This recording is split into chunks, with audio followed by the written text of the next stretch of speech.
Bueno, es un privilegio tremendo para mí estar aquí con ustedes hoy. Un privilegio tremendo. Soy mucho mayor que la mayoría de ustedes y probablemente he caminado con Cristo más tiempo del que algunos de ustedes han estado vivos. Cuando miro a un grupo de jóvenes como ustedes, siento una gran alegría, pero al mismo tiempo, una carga tremenda. A medida que caminas con Cristo y te conviertes en un ministro de Cristo, comienzas a ver los grandes peligros que existen en él. Mundo, como esto no es un juego. También creces en tu pasión por ver a la Iglesia presentada a Jesucristo como una Virgen pura, sin manchas ni arrugas. Tu gran deseo es por la santidad del pueblo de Dios, ver la salvación trabajada correctamente en sus tres tiempos, que has sido salvado, justificado.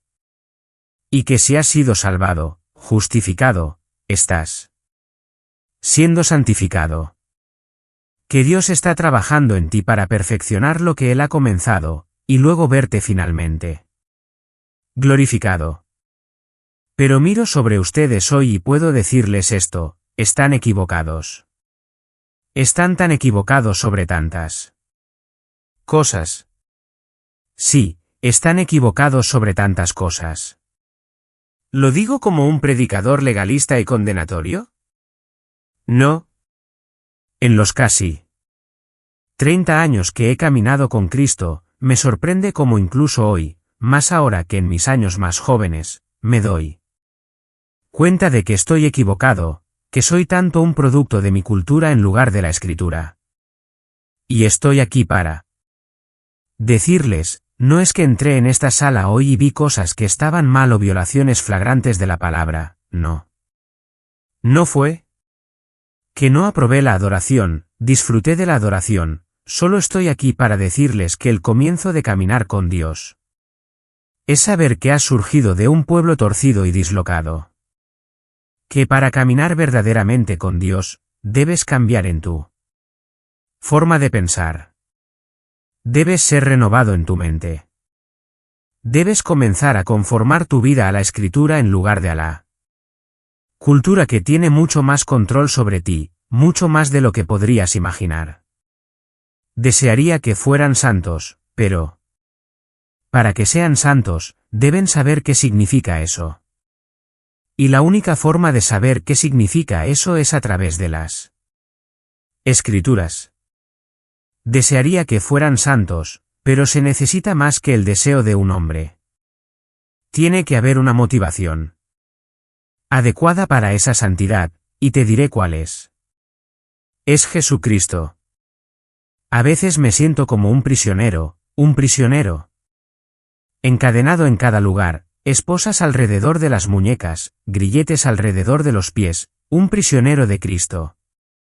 Que cuanto más llego a conocerlo, más el amor de Cristo constriñe y empuja y exige e inflama el corazón.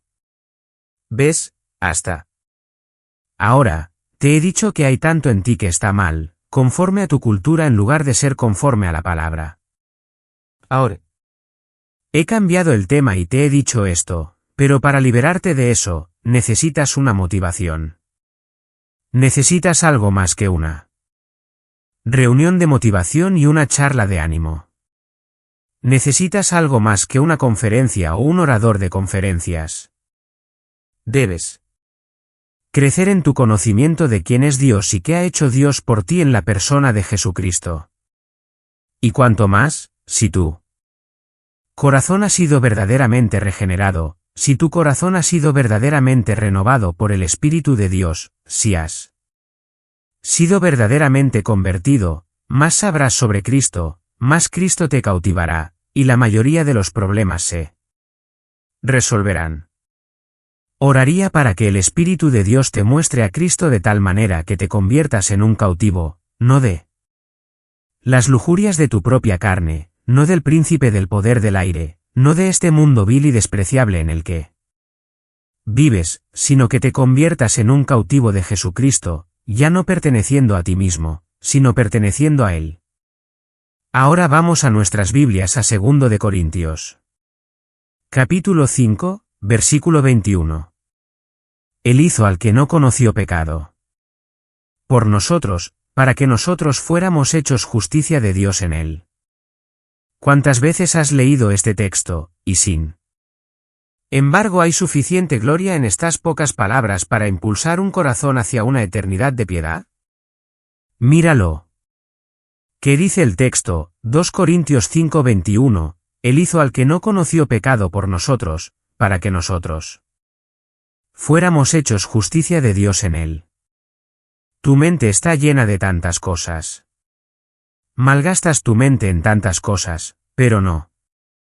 Malgastarías tu mente si apagaras todo lo demás en tu vida y dedicaras cada momento de vigilia de cada día del resto de tu vida a entender lo que significa este pasaje. Y te aseguro que cuanto más lo entiendas, más serás conforme a la imagen de Jesucristo, y más serás impulsado a querer servirlo con todo tu corazón, alma, mente y fuerza. Muchos de ustedes han venido aquí para aprender a predicar. Muchos de ustedes han venido aquí para saber qué significa estar en la arena del mundo corporativo como abogados e ingenieros y esto y aquello, y quieren salir y tener un impacto por Cristo. No conocen al monstruo que está acostado a su puerta. No saben cuántas personas como ustedes este mundo ha devorado en pedazos, hombres de mejor intención, con mayor fibra moral de la que ahora poseen. Se necesitará más que solo intención para que seas usado por Dios cuando dejes esta escuela. Se necesitará una visión celestial. Se necesitará una magnífica visión de lo que Dios ha hecho por ti en Jesucristo. Eso es lo que necesitas. Entonces todas las cosas vanas que más te encantan, las sacrificarás gustosamente. Todas las cosas de la juventud que ahora te tienen cautivado, se disolverán en nada. Así que vamos a mirar por un momento a Cristo. Veamos a esta persona y oremos para que Dios nos cambie por Él, a través de Él, debido a Él, por Él. Dice aquí, Él hizo al que no conoció pecado por nosotros. Él no conoció pecado. ¿No? ¿Es eso asombroso? ¿No es eso absoluto? Él no conoció pecado. ¿Te das cuenta de esto? Nunca ha habido un momento en tu vida, ni un solo momento en tu vida que no haya estado contaminado por el pecado, y sin embargo nunca hubo un momento en su vida que estuviera contaminado por el pecado. Alguien me preguntó hace mucho tiempo, ¿cuál es el pecado más grande que puedes cometer? Y de repente se me ocurrió, así que lo dije. Dije, bueno, supongo que el pecado más grande que podrías cometer es romper el mandamiento más grande que se haya dado, amar al Señor tu Dios con todo tu corazón, alma, mente y fuerza. ¿Te das cuenta de que nunca ha habido un momento en tu vida que hayas amado a Dios como Dios debe ser amado? Sugerir incluso que lo has hecho es casi un blasfemia. Nunca has amado a Dios de la manera que Dios merece ser amado, pero nunca hubo un momento en la vida del hombre Jesucristo que él no amara a Dios como Dios merece ser amado. ¿Crees que Jesús es grandioso? Es más grandioso de lo que sabes. Nunca ha habido una sola vez en tu vida o en mi vida que hayamos hecho lo que hemos hecho completamente y completamente para la gloria de Dios, ni una sola vez. No hubo ni una sola vez en la vida de Jesucristo, ni una sola vez, ni una fracción de momento que él fallara en dar gloria a Dios. La misma gloria que se le debe. Esto es absolutamente asombroso. Solo mirar esta única verdad, 1000 doctorados a lo largo de toda la eternidad podrían obtenerse solo investigando esta única verdad. Pero ahí está el problema, estudiante. ¡Ey! Está tu problema. Vives en la era del vértigo. No pensamos, no meditamos, no nos despertamos a las 2 de la mañana y llevamos a cabo ningún tipo de vigilia nocturna invocando el nombre del Señor. Estamos tan ocupados y hay tanto ruido. Que ya no tenemos tiempo para pensar en cosas grandiosas sobre Cristo, para descubrir este pozo infinito del tesoro de la sabiduría de Dios. Cristo estaba sin pecado. Plenitud de la deidad, sí, pero entiende, Él estaba sin pecado como hombre. Este hombre, Cristo Jesús, caminó en perfecta obediencia a Dios, y sin embargo, Pablo nos dice que el que no conoció pecado fue hecho pecado por nosotros. ¿Cómo podemos entender este pasaje?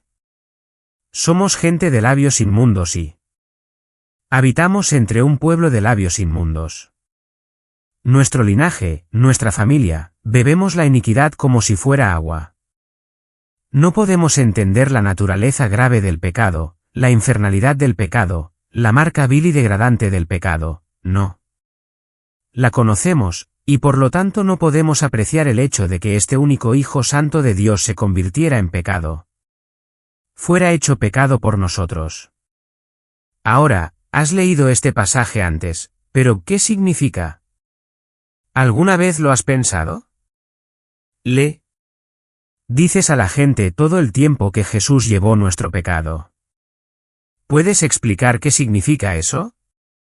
¿Lo has considerado lo suficiente como para que te rompa el corazón con tristeza y alegría? ¿Qué significa que Cristo fue hecho pecado por ti? ¿Por ti, en tu nombre? ¿Significa que de alguna manera en ese árbol la naturaleza de Cristo se degeneró en algo corrupto? ¿Se convirtió Cristo mismo en algún ser contaminado cuando estaba en ese árbol? ¿Es eso lo que significa? Absolutamente no. Mientras incluso en ese árbol, Él era el Cordero Inmaculado de Dios, el perfecto, hermoso, impecable Hijo de Dios. Entonces, ¿qué significa que Él fue hecho pecado? Bueno, el texto nos lo dice, Él hizo al que no conoció pecado por nosotros, para que nosotros fuéramos hechos justicia de Dios en Él. ¿Qué significa para nosotros ser justificados? Significa que en el momento en que creemos en Jesucristo, somos convertidos en un ser perfectamente justo. Absolutamente no. Si ese fuera el caso, nunca volveríamos a pecar. ¿Qué significa ser justificado? Significa que estamos infundidos con gracia para que vivamos en un nuevo poder, y por lo tanto nos justifiquemos por nuestras propias obras. Absolutamente no. Entonces, ¿qué significa que fuimos justificados? La justificación es una doctrina legal o forense. Significa esto, que en el momento en que un hombre o una mujer cree en Jesucristo, son declarados legalmente justos ante Dios. Es un término legal que Dios te declaró ante su trono de juicio como justo ante Él, pero eso no es todo. Cuando eres justificado al creer en Jesucristo, eres tratado como justo ante Dios, y aquí está la palabra importante, eres tratado. Nunca olvides esta palabra. Eres tratado como justo ante Dios. La disposición de Dios hacia ti ha cambiado. Sus obras hacia ti han cambiado. Tu relación con Él ha cambiado. Esta declaración legal trae consigo un tratamiento diferente desde el trono de Dios. Eres tratado como perfecto ante Él, como si todos tus pecados fueran perdonados y olvidados ante Él. Esto es algo magnífico.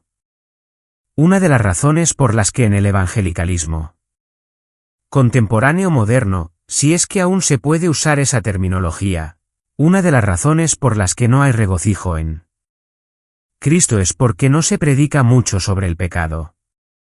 Si tú y yo conociéramos la extensión de la actitud de las Escrituras con respecto al pecado, cuán odioso es, ante Dios, tú y yo nos regocijaríamos en cada mención del hecho de que Cristo murió por nuestros pecados. Estaríamos quebrantados, estaríamos llorando, estaríamos llenos de alegría. Estaríamos impulsados a la piedad, no necesitaríamos otra motivación. Alguien me preguntó una vez, ¿por qué predicas tanto sobre el pecado? Y dije, es porque quiero que ames a Dios, porque el que ha sido perdonado mucho ama mucho. Entonces, ¿qué significa que Cristo fue hecho pecado? Nuestro pecado, el pecado de su pueblo, fue imputado a Él. Fue imputado a Él. Fue colocado sobre Él. Ahora aquí está la gran palabra, de nuevo, y fue tratado como el culpable ante Él. Tribunal de juicio de Dios. Ahora, ahí está nuevamente una vida digna de predicación, que el Hijo Eterno de Dios vivió. En esta magnífica, indescriptible, incomprensible relación con el Padre a lo largo de toda la eternidad. Ahora, en este momento, este impecable, inmaculado Cordero, toda tu suciedad, todo tu odio hacia Dios, todo lo que haría que toda la creación se levantara y te condenara y aplaudiera alegremente cuando des tu primer paso hacia el infierno, todo eso se coloca sobre Cristo. Está colocado sobre Cristo. Y el Padre lo trata como a la masa completa de nosotros debería ser tratada. De nuevo, ¿cómo podemos entender eso? Nacimos yendo por mal camino desde el vientre, dice el salmista. ¿Cómo podemos entender eso? Hemos estado tanto tiempo alejados de Dios. ¿Cómo podemos entender eso cuando incluso como cristianos podríamos elegir nosotros sobre el estudio de las Escrituras? Pero ves, Cristo, este hombre colgado en este árbol, el Hijo Eterno de Dios, siempre contempló el rostro del Padre. Él era la alegría de su Padre, y su Padre era la suya. Y en ese momento, llevar nuestro pecado va más allá de cualquier lengua de humano o ángel para contar. Una vez estaba caminando por un campo y estaba clamando a Dios y estaba orando. Dije, oh Dios, cada vez que he predicado el Evangelio, he fallado. ¿Cómo puede un hombre entender esta cosa, y si pudiera, cómo podría proclamarla? Incluso si fuera Spurgeon o Jones o quien fuera, todavía sería una imposibilidad. Oh Dios, concédeme en ese día cuando pase a la gloria. Que me des una vez la oportunidad de levantarme en una caja y predicar a Cristo como debería ser predicado. No escuché ninguna voz, no hubo nada de predicado.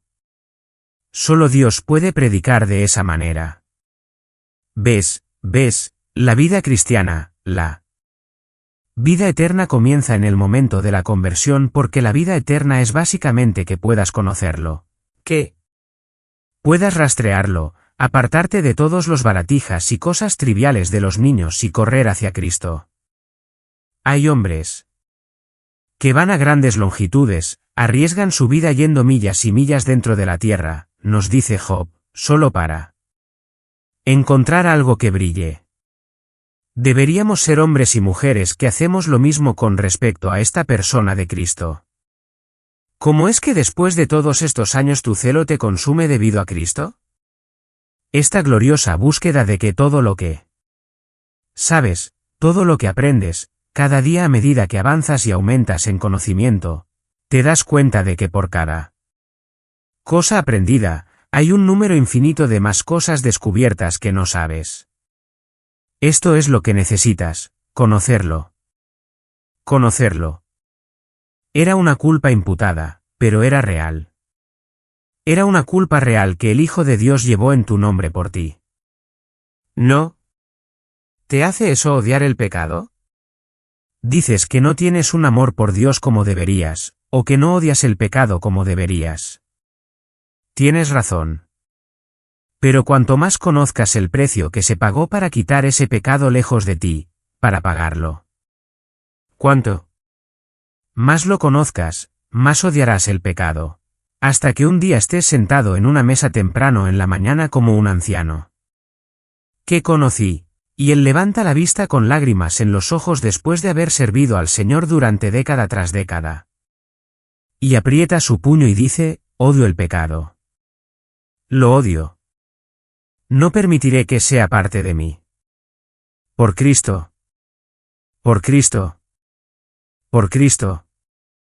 Podría acumular sobre ti todo tipo de cosas que no deberías hacer, y todas serían ciertas. Pero una visión de Cristo es lo que te purificará y te sacará de tu cultura, te sacará de ese desorden. Ahora, quiero que pienses en esto, que Cristo no solo llevó nuestro pecado, llevó la culpa de él, sino que se convirtió en la maldición. Todos están familiarizados con el texto. Sé que lo están. Que estábamos bajo una maldición. Maldito es todo hombre que no cumple con todas las cosas escritas en el libro de la ley para realizarlas. ¿Qué significa estar bajo una maldición? De nuevo, como las glorias de Dios son demasiado incomprensibles para entender o contar para comunicar correctamente a un cuerpo estudiantil lo que significa estar fuera de Cristo y bajo una maldición, es una imposibilidad. Pero permítanme ponerlo de esta manera, que fuera de Cristo, y aparte de la gracia de Dios que viene a través de su muerte, serías tan vil y tan repugnante ante todos los ejércitos santos del cielo que lo último que escucharías cuando dieras tu primer paso hacia él. Infierno el día del juicio sería toda la creación poniéndose de pie y aplaudiendo a Dios porque Él ha librado a la tierra de ti. Y sin embargo, Cristo nos redimió de la maldición de la ley, tomando esa maldición en nuestro lugar y llevándola. ¿Cómo no puedes ser un prisionero de su amor? ¿Cómo no puedes lanzarte voluntariamente a Él y decir, si es así, si Él me ha redimido de tal extraordinario desorden, ¿cómo no puedo pensar en Él, servirle y lamentar cuando no lo hago? Quiero que pienses en algo por un momento. Voy a tener que saltarme algunas cosas por cuestiones de tiempo. ¿Quiere? Que pienses, quiero que vayamos por un momento al libro de Deuteronomio. Solo mantén en tu mente de lo que estamos hablando. Sabes que cuando Israel fue sacado de Egipto, después de un tiempo, se les colocaron dos cosas delante. Estaba el monte Gerasim y el monte Ebal.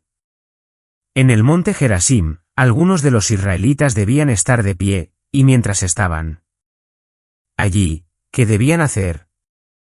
Debían pronunciar las bendiciones que debían caer sobre la cabeza del guardián del pacto. ¿Recuerdas eso? Luego estaba el monte Ebal, y en el monte Ebal, otro grupo de israelitas debía ponerse de pie y gritar todas las maldiciones que debían caer sobre la cabeza del quebrantador del pacto. Ahora, cada una de esas maldiciones en el libro de Deuteronomio son tuyas. ¿Eres tú el quebrantador del pacto? ¿Eres tú? Soy yo. Cada una de esas maldiciones es tuya, pero en ese árbol, cada una de esas maldiciones cayó sobre Cristo. ¿Entiendes eso? Que Él nos redimió de la maldición de la ley al convertirse, al llevar una maldición en nuestro lugar, la maldición, tu maldición. Una de las cosas que más lastima a los hombres hoy no se predica supuestamente por el beneficio del hombre. Nos dicen que las psiques de los hombres modernos son ahora demasiado débiles para soportar escuchar algo malo sobre sí mismos. Pero, debido a eso, porque no nos damos cuenta de lo que somos aparte de Cristo, no podemos apreciar lo que Cristo ha hecho, y eso es un gran perjuicio si lo haces en tu predicación. ¿Ves? Puedo hacerte una pregunta ahora mismo. ¿Dónde se fueron todas las estrellas esta mañana? Pasó algún gigante y las recogió todas en una canasta, llevándolas al otro lado del mundo. ¿Dónde se fueron esta mañana cuando salió el sol? No fueron a ninguna parte. Entonces, ¿por qué no podemos verlas? Debido a la luz del sol, no podemos ver las estrellas. Así perdemos su gloria. Ya no vemos su belleza. Y ese es el precio que ha pagado la predicación evangélica. Porque ves, solo contra la negrura de la noche vemos la gloria de las estrellas, y solo contra la negrura radical de la depravación del hombre podemos comenzar a ver las glorias del Evangelio, entender lo que éramos, entender la grandeza, la tragedia, la naturaleza aterradora de la maldición que estaba sobre nosotros todos, y que Cristo tuvo que sufrir. Lo que he hecho es he organizado todas estas maldiciones, sacadas directamente del texto en Deuteronomio 27 y 28, y voy a leértelas, pero de una manera diferente.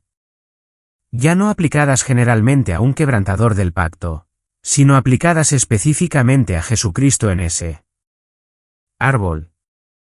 Ahora voy a decir algo que quiero, algo que mencionó R.C. Sproul, y menciono su nombre en esto para que te des cuenta cuando estés impactado que esto es ortodoxo. ¿Qué es?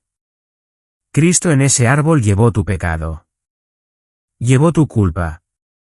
Y. Cuando miró hacia el cielo, y gritó, Dios mío, ¿por qué me has abandonado? Es como si Dios desde el cielo cerrara la puerta en la cara de su único hijo engendrado y gritara, el Señor tu Dios te maldice. Te maldice. El Señor envíe sobre ti maldiciones, confusión y reprensión hasta que seas destruido y perezcas rápidamente. El Señor te hiera con locura y con ceguera y con desconcierto de corazón, y tú andarás a tientas al mediodía como el hombre ciego anda a tientas en la oscuridad sin nadie que te salve. Esta fue tu suerte, y Cristo la llevó en ese árbol. El Señor se deleita en hacerte perecer y destruirte, y serás arrancado de la tierra. Maldito serás en la ciudad y maldito serás en el campo. Maldito serás cuando entres y maldito serás cuando salgas. El cielo que está sobre tu cabeza será de bronce y la tierra que está debajo de ti será de hierro. Serás un proverbio y un escarnio entre la gente. Que todas estas maldiciones vengan sobre ti, te persigan y te alcancen hasta que seas destruido, porque no obedeciste al Señor tu Dios al guardar sus mandamientos y sus estatutos que Él te mandó. Esto fue tuyo, y esto fue mío, y esto es lo que Jesucristo llevó por nosotros en ese árbol. La ira del Dios Todopoderoso contra nuestro mal. Fue maldecido como un hombre que hace un ídolo y lo pone en secreto. Fue maldecido como uno que deshonra a su padre o madre, que mueve el lindero de su vecino o engaña a una persona ciega en el camino. Fue maldecido como uno que distorsiona la justicia, hace a un extranjero, huérfano y viuda. Fue maldecido como uno que es culpable de toda forma de inmoralidad y perversión, que hiere a su vecino en secreto o acepta un soborno para derribar al inocente. Fue maldecido como uno que no confirma todas las palabras de la ley al hacerlas. Este fue Cristo. ¿Ves, estudiante, escúchame? Este es el camino a la santidad. El Evangelio de Jesucristo es ese gran misterio de la piedad. Y cuanto más entiendas la grandeza de lo que Jesucristo ha hecho por ti, más santo te volverás. Y como puedo citar nuevamente al compositor, en todas estas cosas vanas, que incluso ahora, mientras te sientas ahí en tu asiento te encantan tanto, se irán. No tendrás nada más que a Cristo, solo a Cristo. Escucha lo que dice el salmista. Cuán bienaventurado es aquel cuyas transgresiones son perdonadas, cuyos pecados están cubiertos. Cuán bienaventurado es el hombre a quien el Señor no le imputa iniquidad, y en cuyo espíritu no hay engaño. Ahora escucha. Sin embargo, en la cruz, nuestro pecado fue imputado a Cristo, fue expuesto ante Dios y el ejército del cielo. Fue placardado, como solía decir Martin Lloyd-Jones, ante los hombres y hecho un espectáculo para ángeles y demonios por igual. Las transgresiones que llevó no fueron perdonadas, y los pecados que cargó no fueron cubiertos. Si a un hombre se le cuenta como bienaventurado porque la iniquidad no le es imputada, entonces Cristo fue maldecido más allá de la medida porque la iniquidad de todos nosotros le fue imputada. Hay un pasaje en las Escrituras durante la renovación del pacto en Moab, y habla sobre un quebrantador del pacto, sobre lo que le sucedería a Israel si quebraban la ley de Dios, como todos nosotros hemos quebrado la ley de Dios, pero es inusual que cuando habla sobre un quebrantador del pacto, lo señala como a un hombre individual. Escucha lo que dice. La ira del Señor y su celo arderán contra ese hombre. Eso serás tú. Un joven una vez dijo, en el día del juicio, me presentaré ante Dios, y me las arreglaré con él. Dije, joven, te derretirás ante Dios como una pequeña figurilla de cera ante un horno de fundición. Cuando los mares se sequen ante la ira de Dios y las montañas se derritan ante él. ¿Predicación arcaica? Sí, muy antigua, tan antigua como las Escrituras. Y este es el juicio que estaba sobre ti, pero cayó sobre Cristo. Dice la ira del Señor y su celo arderán contra ese hombre, y cada maldición que está escrita en este libro descansará sobre él, y él Señor borrará su nombre de debajo del cielo. Luego el Señor lo señalará para adversidad de todas las tribus de Israel. Según todas las maldiciones del pacto que están escritas en el libro de la ley. Deberías ser señalado. Cuando estaba en el seminario y en la clase de predicación, me dijeron que nunca debería usar la palabra tú cuando hablaba del pecado. ¿Qué debería decir nosotros? No creo eso. Creo que eso está mal. Sí, soy un pecador. Sí, peco, pero no quiero darte consuelo en una multitud de otros pecadores sentados a tu alrededor. Quiero señalarte a ti. Eres culpable, pero Cristo fue señalado en tu lugar. El único guardián del pacto de Israel fue llamado del rebaño y señalado para la adversidad. Ahora quiero que rápidamente gires conmigo a Números, capítulo 6. La bendición de Aarón, capítulo 6 24. Del libro de Números. El Señor te bendiga y te guarde. El Señor haga resplandecer su rostro sobre ti y tenga misericordia de ti. El Señor levante su rostro sobre ti y te dé paz. Aquellos de ustedes que estudian teología, ¿encuentran un problema aquí? Un problema. El problema más grande en toda la Escritura está aquí. Esto no está bien. Esto no está bien.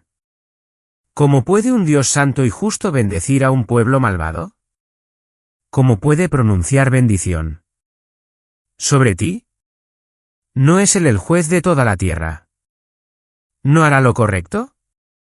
La única manera de que esta bendición caiga sobre la cabeza del pueblo de Dios es porque la maldición cayó sobre la cabeza del Hijo de Dios.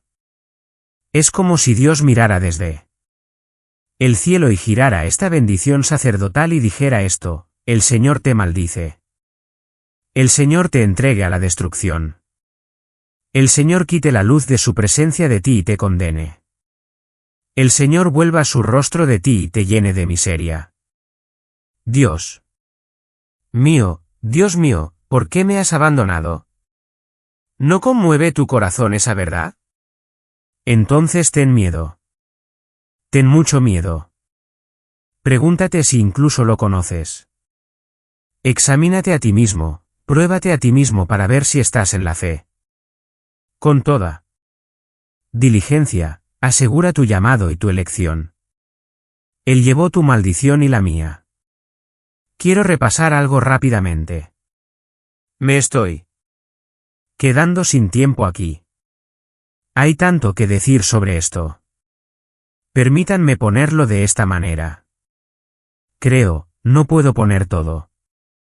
en una canasta y tirarlo todo porque no lo conozco todo, pero creo que gran parte de lo que se llama crecimiento de la Iglesia y estrategias y relevancia y contextualización y tonterías. No lo sigo en absoluto. Creo que son herramientas carnales usadas por niños pequeños que ya no tienen el poder de Dios sobre su vida porque no están predicando el Evangelio.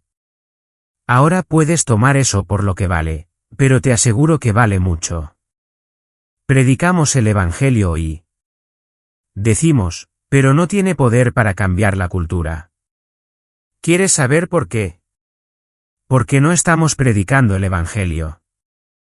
4 leyes espirituales o 5 cosas que Dios quiere que sepas no es el Evangelio.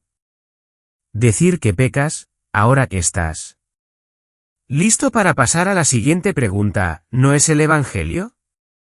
Preguntarle a la gente si quiere ir al cielo no es el Evangelio.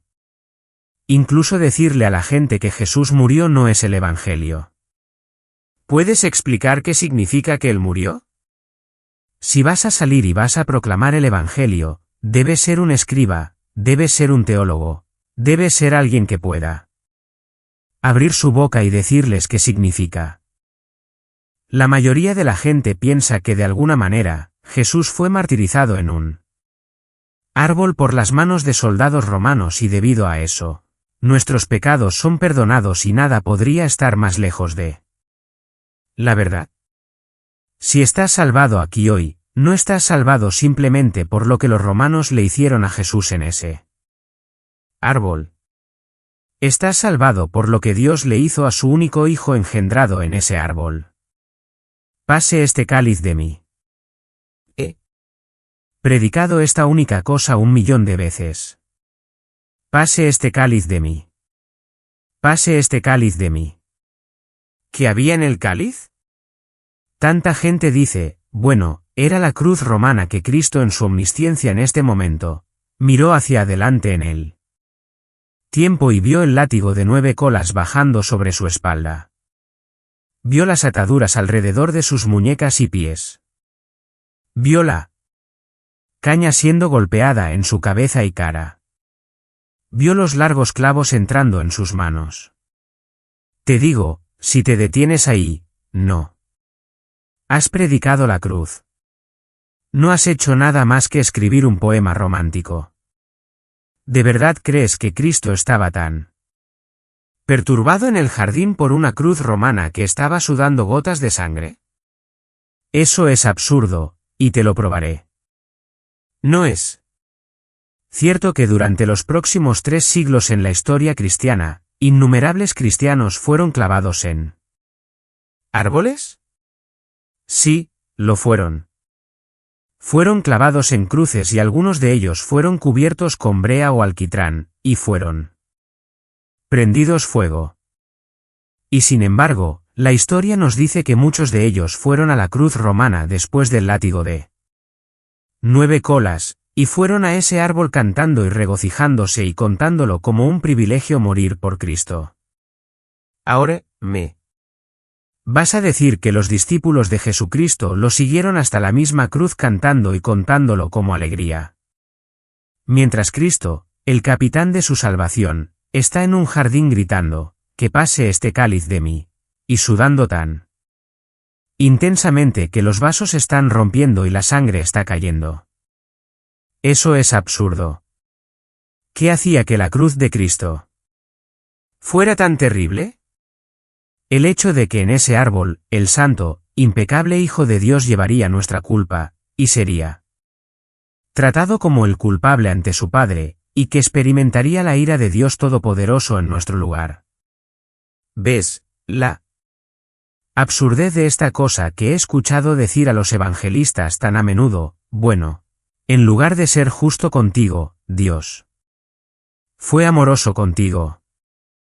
Oh, bueno, quizás deberías tomar una clase de lógica, porque eso presenta un tremendo problema. Sí. En lugar de ser justo conmigo, Dios fue amoroso conmigo, por lo tanto, el amor de Dios es injusto. Dios no hará tal cosa. Dios es justo, y Él es amoroso.